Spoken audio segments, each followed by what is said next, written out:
I refused to follow my mother-in-law's superstitions. Then weird things started happening. Hey Reddit, I really need to get this off my chest. I've been married to James 36M for 4 years, and we've been through a lot, but this whole situation with his mom really took me by surprise. I, 34F, am not a superstitious person. Don't believe in bad luck curses or anything like that. James, at least I thought, wasn't either, but apparently when it comes to his mom, logic flies out the window. Now his mom, Eleanor, is one of those people who truly believes in every superstition under the sun.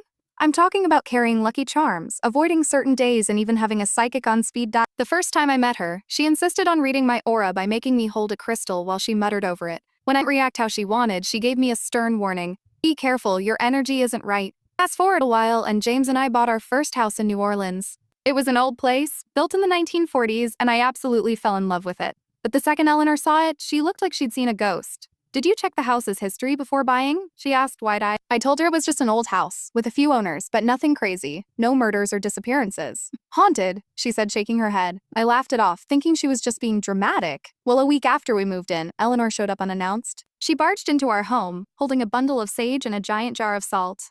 We need to cleanse the house, she said, acting like she owned the place. Instead of backing me up, James just sighed and said, Babe, let's just do it to make her feel better. I didn't want to start a fight, but I was firm. No, I'm a salt ritual in my own house. Ella gasped like I'd just committed a crime. It won't unless the lady of the house does it, she insisted. I rolled my eyes and said, we're fine. The only thing haunting this house is the low water pressure in the upstairs bathroom. But James gave me that look, the one that said, please don't make a scene. I'm going to salt on my door like a lunatic, I said. And that's when Eleanor freaked out. You're bringing a curse to this family, she screamed, grabbing James's arm like she was going to choke him. Tell her, make her do it. I grabbed. No, I said. Ella stormed about dark and bad omens. I thought that was the end of it, but it wasn't. First update, a week later, James's phone rang. It was Eleanor screaming through the phone. It's happening! The curse is happening! You need to come now! James jumped up so fast he knocked over his coffee. Mom, what are you talking about? The psychic is dead. Eleanor wailed. I had no idea what she meant.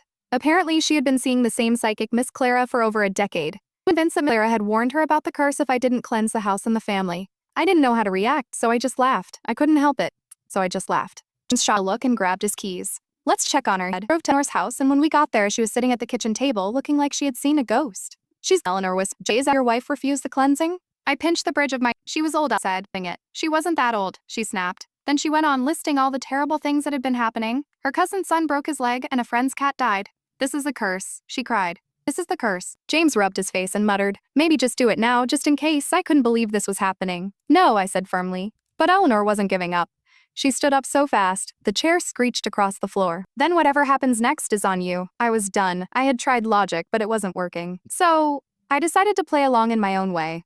Edit. Thank you to everyone for the supportive comments and suggestions. Some of you are asking why I didn't just do the ritual. Honestly, I just didn't want to let her get away with controlling our lives like that. I'll update you on how things went. It's an update. The next day I called my friend Priya. Priya is a psychology major who loves messing with people. She wasn't into witchcraft, but she knew how to play along with someone's beliefs. The next morning, I showed up at Eleanor's house with my own cleansing supplies. I had a bundle of rosemary, basil, and mint from my kitchen, a small of black salt, really just charcoal and table salt, and a fake spell I copied from a random fantasy book. I waved around, muttered some nonsense, and threw the salt in a circle. Then I clapped my hands 3 times and took a deep breath. Eleanor's eyes were wide. What was that? She's terrified. I looked her dead in the eye and said, countering the curse, James had to leave the room to keep from laughing. Eleanor stared at me for a long time, then whispered, I felt stingished, nodded solemnly. The next day, she convinced the curse was gone. She told everyone save the and Mark. He slept next to me every night, knowing I had gotten the last laugh. Edit. Some of you are asking if I felt bad about playing along. Honestly, no. I was tired of letting her dictate our lives with this nonsense. And hey, at least it worked. Final update. For a while, things were calm. Eleanor stopped muttering about curses every time she saw me. She even smiled at me during dinner, which was a first. She was fully convinced that the counter curse had worked, but then strange things started happening. Small things at first, like a picture frame falling off the wall in the middle of the night. No earthquake, breeze, just a loud crash. Mark got up pale and checked the hallway. The nail is still, he said as in a few. I woke at our front door wide open. We have a security system but no alarms off, and there was no sign of anyone breaking in. Mark checked everything. The lock isn't broken, muttered.